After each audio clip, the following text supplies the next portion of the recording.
Ya tapi kalau kitanya tidak ada keinginan menjaga jarak, ya deket juga. Ya kan gitu.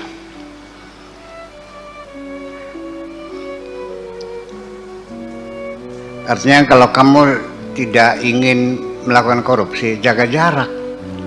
Diangkat jadi bendahara jangan mau. Saya belum pegang duit kan susah. Ya saya juga sama, saya tidak merasa orang kuat kok. Ya mungkin kalau yang dipercayakan uangnya 1 miliar, 2 miliar, 10 miliar ya mungkin saya masih bisa bertahan ya. Insya Allah saya masih bisa jujur kalau uangnya sampai 10 miliar mah.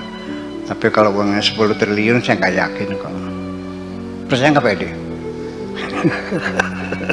Iya, jadi kekuatan kita juga ada limitnya, ada batasnya gitu. Nah ini mesti diketahui potensi kamu itu limitnya sampai di mana. Itulah maka kita jaga jarak.